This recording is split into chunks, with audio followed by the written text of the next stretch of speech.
right. Well, oh wow, that's too close. I'm sorry. Welcome into starting nine here. Sorry, I still don't have my equipment right here, so I'm getting a little too close to the laptop. I'm Ethan Skolnick on starting nine. Thanks to our producer Manny Chang. We're starting actually at 10 because I gave Manny the extra hour because he's in the Midwest somewhere. I'm not exactly sure where. You can tell us, Manny.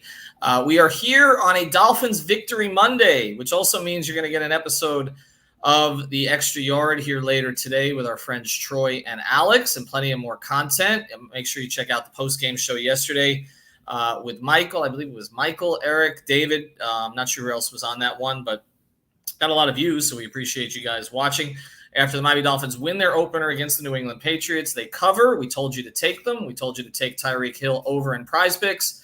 I hope that you did that as well, and that's a good place to start. Use the code 5, F-I-V-E.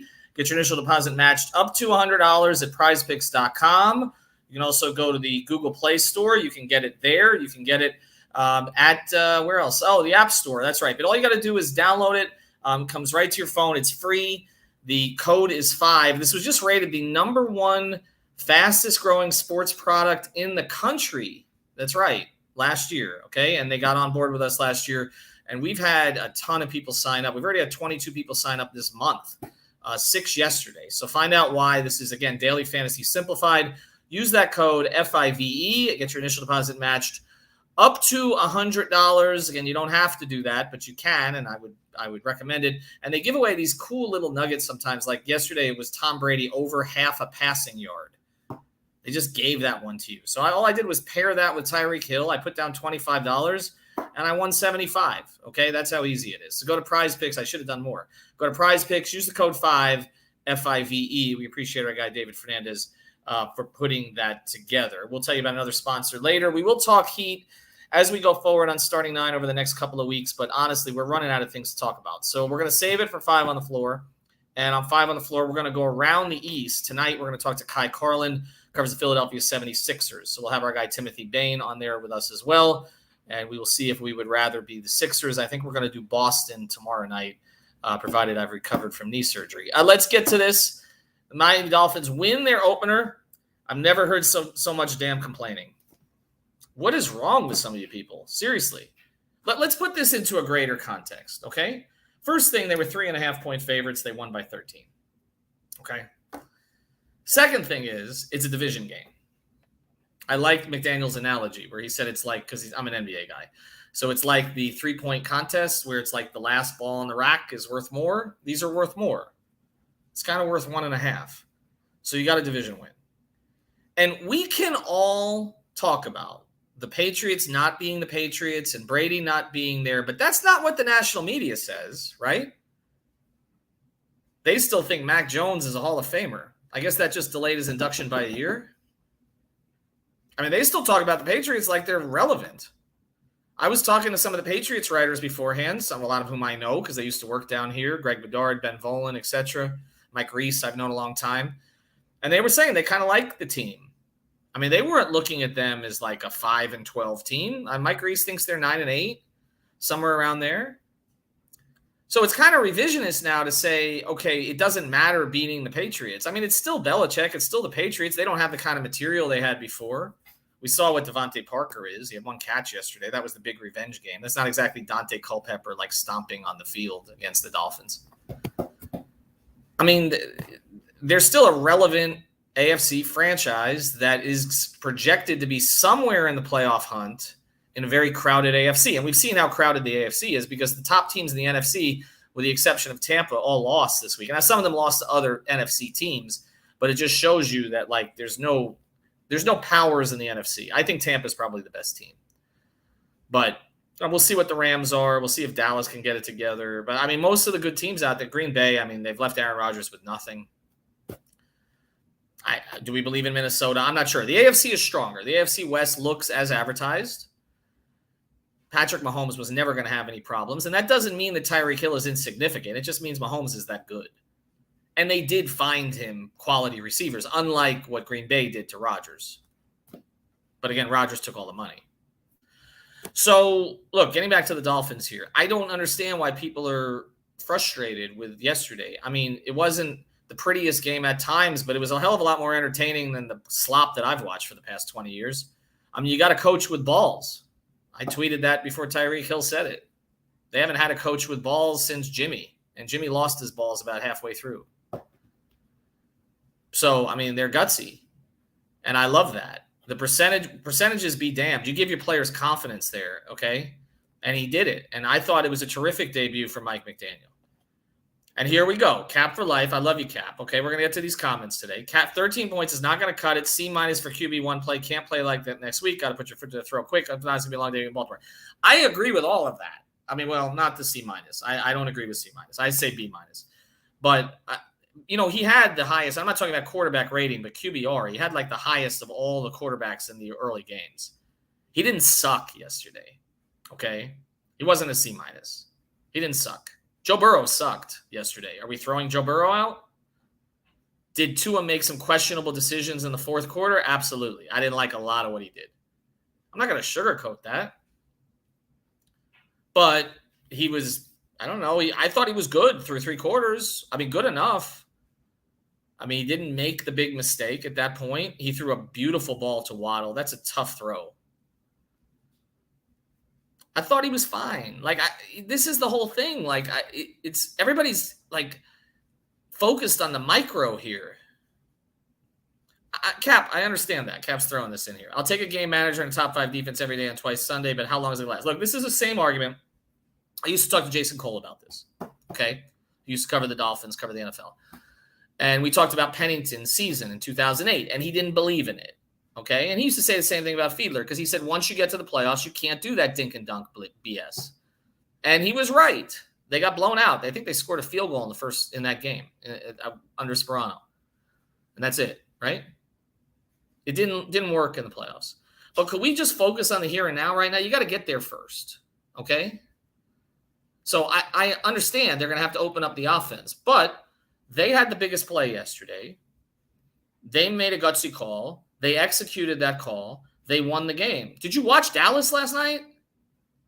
Are we throwing Dak out now? Why? Because or are we just saying he doesn't have any receivers? Like we're saying with Aaron Rodgers, who was crap yesterday. Burrow, who was crap yesterday. Stafford, who was crap in the opener. So, are we going to stack all the performances from the first game up against each other? Because I'm telling you, some of you Tua haters are going to be disappointed by it because he actually was in the top third of quarterbacks yesterday. So if that's C-, what was Rodgers yesterday?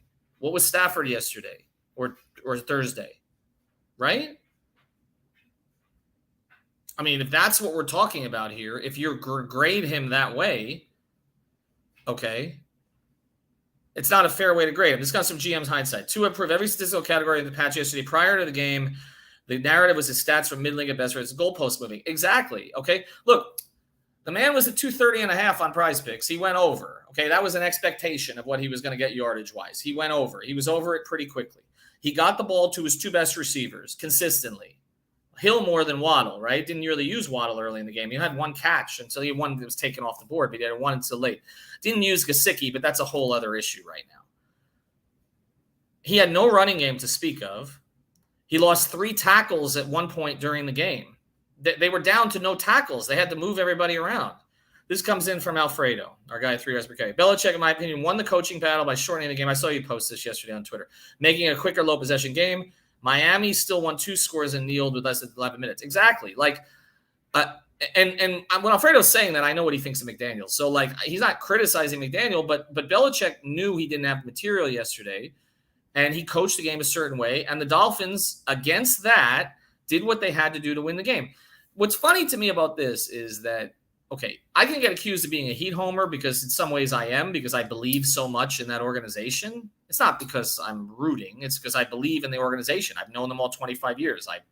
They explain to me consistently off the record and on the record what they're trying to do. I get it. It doesn't mean it's always going to work. It doesn't mean I'm always going to agree. But you can accuse me of being a Heat homer. Fine. Put that on tape, okay? I'm not a Dolphins homer. All right? Okay? They were the first team I covered. I was age 24. I was the youngest NFL beat writer in the country. I covered them in 1997 under Jimmy Johnson. All right. Covered them for 2 years. At that point, came back, covered them in columnist of the Sun Sentinel. All right. I've been around them, even though I went to go cover the Big 3 Heat, and I've been mostly Heat since. Okay. But I've been around them enough. I cover all the home games still. I've been around all the coaches at one point or another. I'm not a homer, okay? Trust me, they don't view me as a homer, okay? I left the Dolphins because I was tired of not covering playoff games. And I went to cover the Heat exclusively. So I'm not one to make excuses for them. I don't believe in a lot of what the owner has done over the years. I've been critical of Greer at times, although the recent draft picks have I think been excellent. Actually, his last draft, not this one, the year before. We'll see what this one is. The last 2021 was excellent, but I'm not. Nobody in our network considers me to be a homer. Okay, so I'm not coming from that place. But I just don't know what people are complaining about. The defense was exceptional. They gave up one touchdown. It was basically because of a bogus call on X. How could they have played better? People were wondering whether Josh Boyer or Brian Flores. Well, I think we saw that Boyer is going to be just fine, right? Secondary was good enough. Noah didn't, that's the other thing. People are like, Noah wasn't active. But the guys who were played well enough. Once a guy is drafted, okay, and once he's in your program, I don't care if somebody else beats him out, because that means you found a player. In other words, are we to say, if you're going to say, okay, they whiffed on Noah, which obviously at this point they did. Okay, let's just be clear on that. They did. All right. So they whiffed on Noah. I don't think he's ever going to be anything. I think it's clear. Another coaching staff has taken a look at him and they've kept him, but no. Right. But they obviously hit on Nick Needham for nothing. Right. So doesn't that make up for a certain degree? Like, I evaluate how the unit plays as a whole with the players who have been assembled. I don't care what their draft status is. Are we to say that if, let's say, the Heat had missed on a guy in the first round, which they haven't recently since Justice, right? Are we going to say Justice? That's probably fair, right? They didn't miss on Hero. Sorry, that's my dryer. That's not me getting buzzed off the air. That they didn't miss on Hero or Bam, right? But if they did miss on a first-round pick, but they hit on a Strus and they hit on a Vincent and they hit on a Yurtseven and they hit on a Robinson and they hit on all these other guys, then that's how it looks. And look, this is from Alfredo. I can't pronounce his name, but Kaderku is not getting enough love. He was fabulous yesterday. Exactly. This was a guy we were wondering, like, how are they going to fill that spot? They don't have Byron Jones. They got to move people around in that secondary. They got to play Needham out on the boundary. And they did exceptionally well yesterday. Not against a great receiver core, but we can't have it both ways. We can't call Mac Jones, or some people call Mac Jones, the second coming and the 85th best player on the NFL top 100 rankings, right? And then say, well, it was just Mac Jones. It's got to be one or the other. I don't think Mac Jones is very good. I think he's average. I think Tua is a little better than him. I think Tua is a little better than average. That's how I see the two of them, okay? For an NFL starter. But if people are going to be hyping him, and then when you go out and basically shut him down with the exception of a bogus penalty, you can't. It's all goalpost moving. Imagine that Tua had the game that Mac had yesterday. Couldn't move them down the field at all, right? I mean, how many shots did he take? What would people have been saying about that? Now the new justification is, well, Tua faced the weaker defense. Really, that's where we're going? Tua got to face the Belichick defense. Lucky him. I know they don't have the material they've had in past years. I understand that. All right? The coach is still pretty good. He believes in those players. They've made a lot of mistakes with him kind of running the personnel operation and squandering a bunch of their extra draft picks that they had. But he doesn't suck as a defensive coordinator. Could we agree on that? Like, he may be putting the wrong person in charge of the offense, but the guy does know defense. I mean, he won championships with Parcells in the 80s as a defensive coordinator. So this is all, to me, goalpost moving now. It's just trying to invalidate what they just did. They won their season opener handily.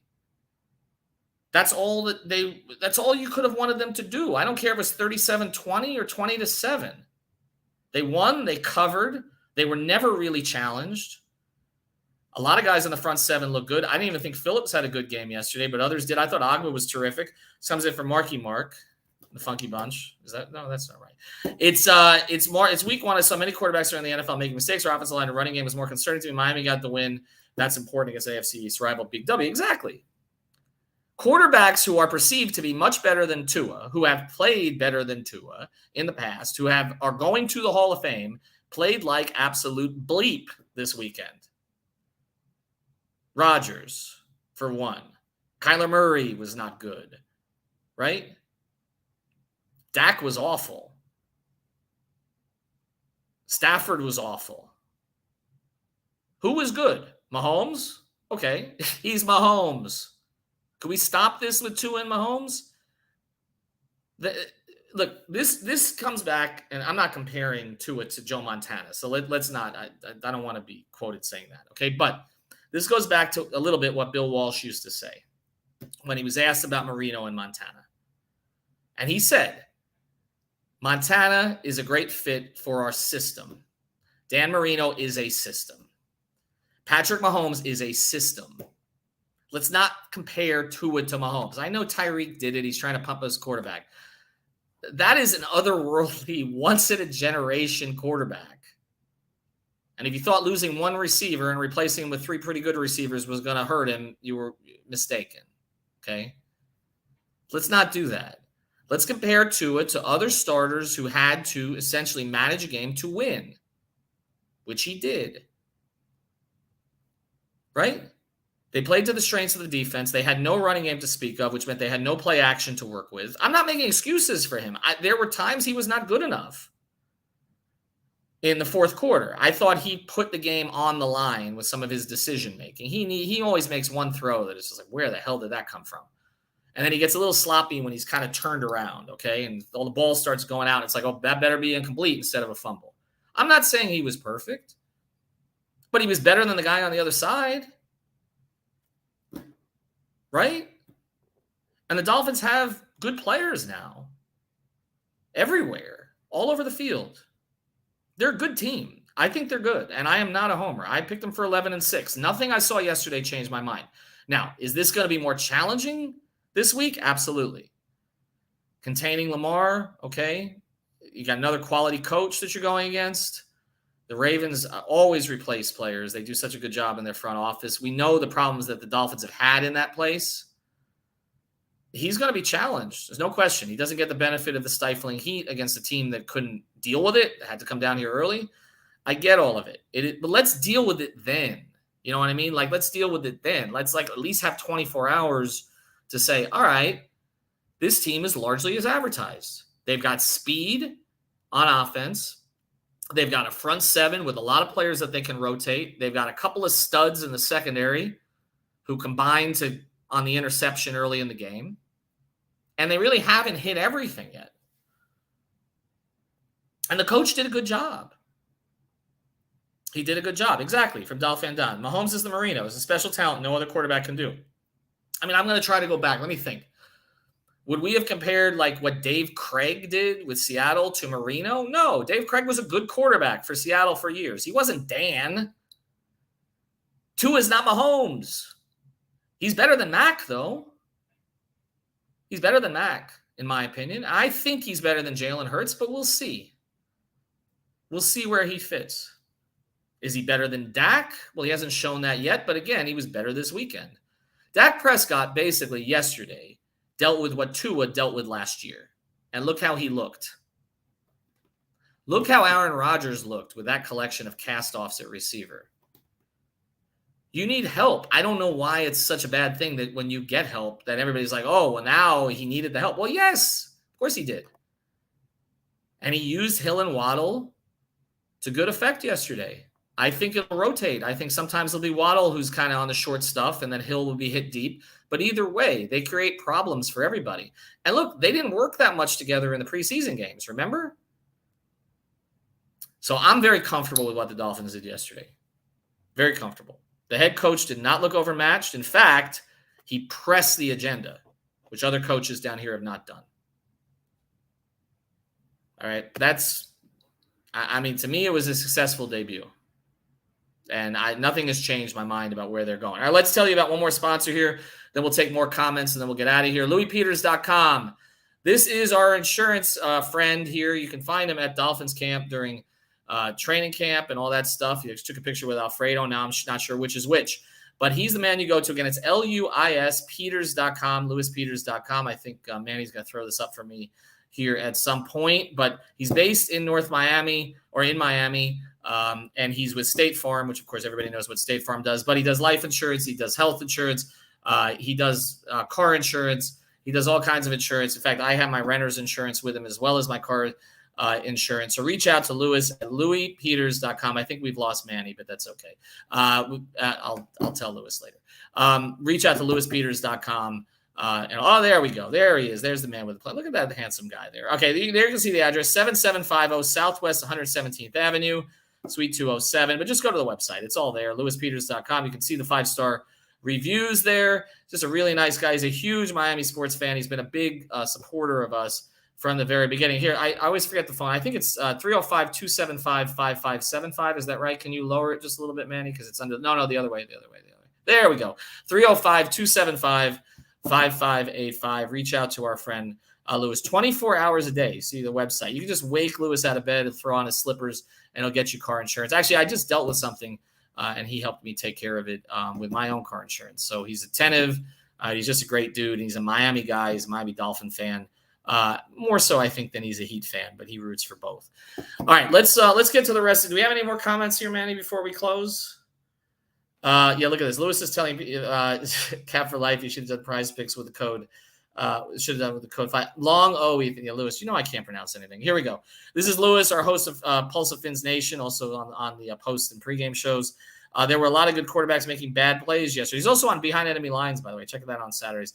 Even Justin Herbert short off the pass on the run. He supposedly has league's strongest arm. Stuff happens, right? We only isolate. It's like the Zapruder, I can't pronounce that either, film, right? We just isolate like the Tua stuff. That's it. So like nobody wants to acknowledge that pass was tipped after a bad snap. I'm not saying he's perfect, but how many people are playing the clip of him hitting Waddle in stride today as opposed to playing the clip of him, scraping against the worms? No, we put that one up from GM before. So let's see what else we get here. I think that might be it today. I think that might be it. Tua is better than Mac. I appreciate and respect that, Dolphin. And the Pulse of Fins Nation tomorrow at 7 p.m. So catch that. Go to Prize Picks. Use the code 5 FIV. But all I'm saying here, I'm not going to keep you guys any longer. All I'm saying is just enjoy it for like 24 hours, okay?